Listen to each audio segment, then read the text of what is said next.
please subscribe and don't forget to press the bell icon to get notified whenever we upload a new video.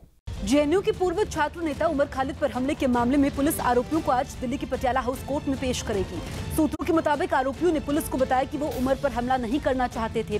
सूत्रों के मुताबिक आरोपियों ने दावा किया कि उस दिन कॉन्स्टिट्यूशन क्लब में खौफ से आजादी नाम का कार्यक्रम था जिसे वो रोकना चाहते थे। वो कार्यक्रम समय से नहीं हुआ, जिसके बाद आरोपी बाहर आए। बाहर उन्हें उमर खालिद मिल गया तो वो उससे झगड़ने लगे। तो उमर पर योजना बनाकर हमला नहीं हुआ, ये सूत्रों का कहना है। दरअसल जो लोग हिरासत में लिए गए हैं उन्होंने पूछताछ में बताया कि वो कार्यक्रम को रोकना चाहते थे, बल्कि हमला नहीं करना चाहते थे।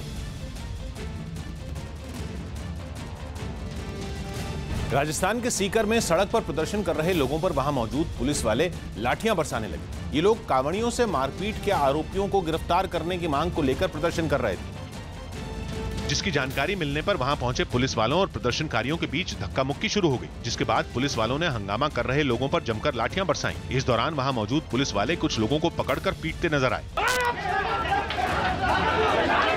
हालांकि एक दारोगा ने प्रदर्शनकारियों और साथी पुलिस वालों को समझाने की कोशिश की, लेकिन किसी ने उनकी एक नहीं सुनी। लाठीचार्ज के बाद लोग इधर उधर भागने लगे। इस लाठीचार्ज से नाराज लोग बाद में पुलिस कर्मियों की गिरफ्तारी की मांग को लेकर धरने पर बैठ गए। अधिकारियों के विरुद्ध कोई कार्रवाई नहीं होगी और रात में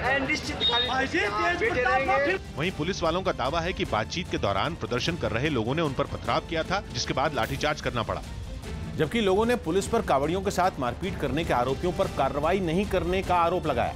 अपनी मांगों को लेकर गुस्साई भीड़ ने देर रात सीकर की एक सड़क जाम कर दी और जब पुलिस वालों ने प्रदर्शनकारियों को वहां से हटाने की कोशिश की तो वो उनसे उलझ पड़े। वहीं प्रदर्शन में शामिल कारोबारियों ने पुलिस वालों पर घर में घुसकर लोगों को पीटने का आरोप लगाया। व्यापारियों के साथ मारपीट की गई, तो व्यापारियों के पैर टूट गए, व्यापारी घर में चले गए तो घर में घुस के औरतों के साथ मारपीट। भीड़ के हंगामे और इलाके में तनाव को देखते हुए जिला प्रशासन ने सीकर के फतेहपुर में धारा 144 लगा दी और इंटरनेट सेवा भी बंद कर दी। साथ ही पुलिस ने कांवड़ियों से मारपीट करने वाले आरोपियों को जल्द गिरफ्तार करने का दावा किया।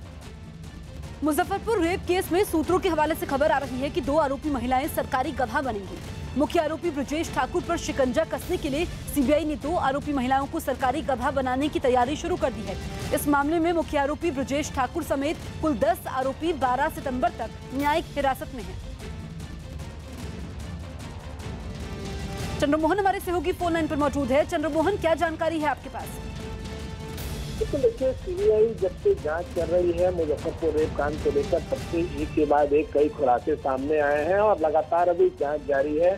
कहा यह जा रहा है कि अभी कई लोग इसमें ऐसे लोग इन्वॉल्व हैं जिनका खुलासा होना बाकी है। हालांकि इस बीच सीबीआई सूत्रों से जानकारी मिली है कि जो महिलाएं गिरफ्तार हुई हैं तो शेल्टर होम से, उसमें 2 महिलाएं सरकारी गवाह बनने के लिए तैयार हो गई हैं और वो जल्द ही कोर्ट में अपना लिखित भी वहाँ पर कोर्ट में दर्ज करेंगे कि वो सरकारी गवाह बनने के लिए तैयार है। तो सीबीआई की इस तरह से कहा जाए कि मुश्किलें जो है वो बहुत कम हो गई है, क्योंकि जब से वहाँ पे छापेमारी शुरू हुई थी तब से वहाँ पर कोई गवाह सामने आने के लिए तैयार नहीं था, नहीं आसपास के इलाके के लोग कुछ बोलने के लिए तैयार थे। तो अब जो 2 महिलाएं तैयार हुई हैं वो जल्द ही कोर्ट में लिखित देंगी और उसके बाद सरकारी गवाह बन जाएंगी। बिल्कुल चंद्रमोहन, आपका इस तमाम जानकारी के लिए बहुत बहुत शुक्रिया। श्रीनगर में शिक्षा विभाग के दफ्तर के बाहर बड़ी तादाद में टीचर धरने पर बैठ गए। सर्व शिक्षा अभियान से जुड़े इन टीचरों ने 7वें वेतन आयोग की सिफारिशों के तहत वेतन की मांग को लेकर प्रदर्शन किया और शिक्षा विभाग के दफ्तर के बाहर धरने पर बैठ गए। इसके बाद गुस्साए टीचरों ने राज्यपाल NN वोहरा के रवैये के खिलाफ नाराजगी जाहिर की। प्रदर्शन में 1000 से ज्यादा टीचरों ने हिस्सा लिया और 7वें वेतन आयोग की सिफारिशों के तहत वेतन देने की मांग की। हमारी स्ट्राइक बंद नहीं होगी किसी भी सूरत में जब तक कि हमें 7th पे कमीशन के बेनिफिट्स नहीं मिलते। इसके साथ ही धरने पर बैठे टीचरों ने केंद्र की जगह राज्य के बजट से उन्हें वेतन देने की मांग की। जम्मू कश्मीर में सर्व शिक्षा अभियान से जुड़े 41,000 शिक्षक पिछले कई महीनों से अपनी मांगों को लेकर संघर्ष कर रहे हैं। केरल में सभी टोल प्लाजा पर गाड़ियों की आवाजाही फ्री कर दी गई। केरल में बाढ़ की वजह से national highways authority of India ने सभी टोल प्लाजा पर गाड़ियों की आवाजाही फ्री कर दी। सुप्रीम कोर्ट ने अलवर में गो तस्करी के शक में हुई रकबर की हत्या के मामले में राजस्थान सरकार से 1 हफ्ते में स्टेटस रिपोर्ट मांगी। हरियाणा के यमुनानगर में एक महिला ने अपने पति पर 3 तलाक देने का आरोप लगाया। इंग्लैंड के खिलाफ तीसरे टेस्ट में 5 विकेट लेने वाले ऑलराउंडर हार्दिक पांड्या ने साफ किया कि उनकी कपिल देव से तुलना नहीं होनी चाहिए। ऑस्ट्रेलिया के पूर्व क्रिकेटर मिचेल जॉनसन ने क्रिकेट के सभी फॉर्मेट से संन्यास लेने का ऐलान कर दिया। वीरेंद्र सहवाग ने केरल में बाढ़ प्रभावितों की मदद करने को लेकर एनडीआरएफ के जवानों की तारीफ की। लखनऊ के हजरतगंज में एक 4 मंजिला खस्ताहाल इमारत का हिस्सा भरभरा कर गिर पड़ा। इस हादसे में इमारत का मलबा गिरने से करीब 6 गाड़ियां टूट फूट गई। खुशकिस्मती से इमारत के गिरने के बावजूद कोई जख्मी नहीं हुआ। इमारत के गिरने के कारण इलाके में अच्छा खासा जाम लग गया था, जिसे पुलिस ने बहुत मेहनत के बाद खुलवाया। –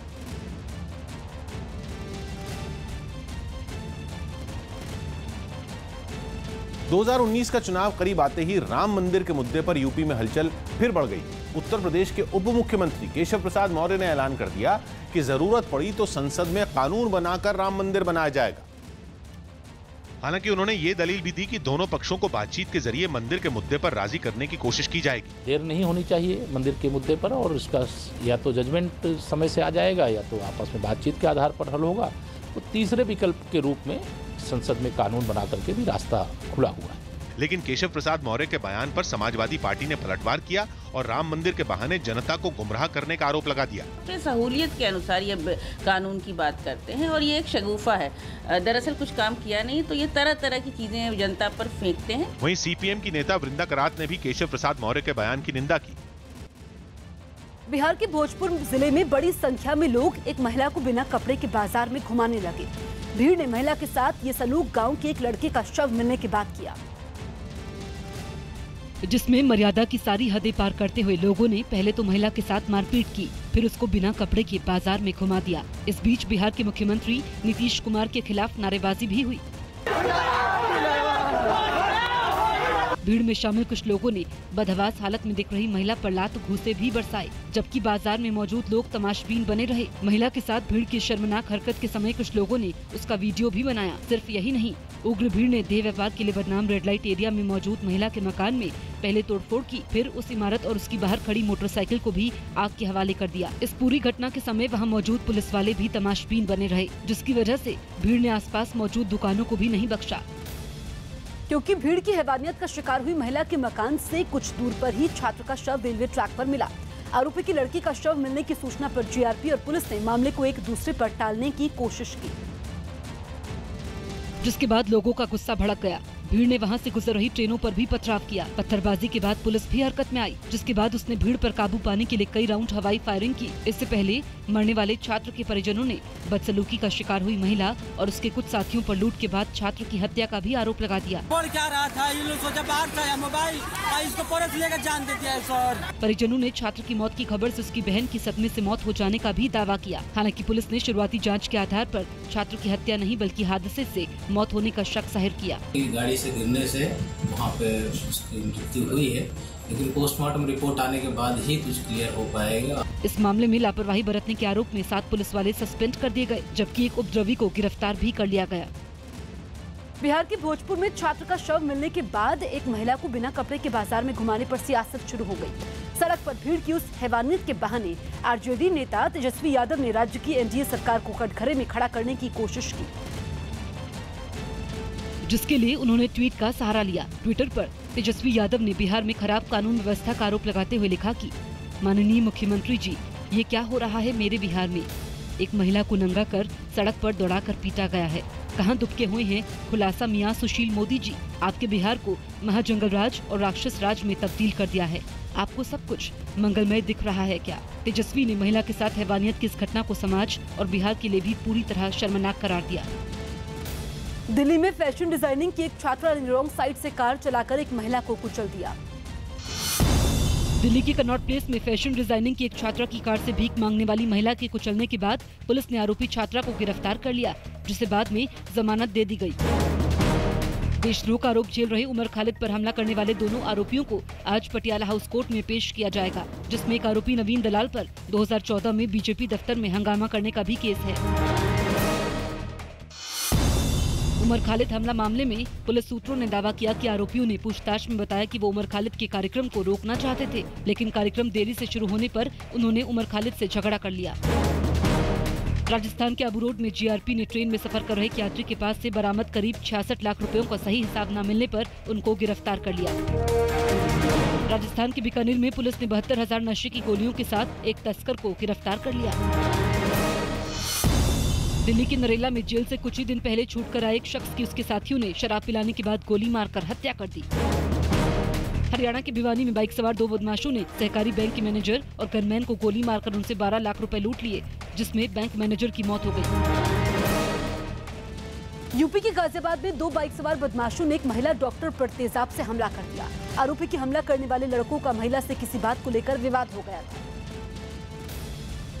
जिसके बाद बाइक सवार दोनों बदमाश महिला का पीछा करने लगे। सीसीटीवी कैमरे में महिला को भी स्कूटर पर वहां से जाते हुए देखा गया। थोड़ी देर पीछा करने के बाद दोनों आरोपी महिला के स्कूटर को रोककर खड़े हो गए और उस पर तेजाब से हमला कर दिया। घटना की जानकारी मिलते ही पुलिस भी मौके पर पहुंची और घायल महिला को अस्पताल में भर्ती करवाया, जहां उसकी हालत गंभीर बताई गई। जिस जगह महिला पर हमला हुआ वहां सड़क पर तेजाब के कुछ निशान भी लगे दिखे। वहीं जिस बोतल में आरोपी तेजाब भर कर लाए थे वो भी वहीं पड़ी नजर आई। मामले की जांच में जुटी पुलिस ने दावा किया कि हमला करने वाले आरोपी महिला डॉक्टर की जान पहचान के थे और उनका महिला से किसी बात को लेकर विवाद हुआ था।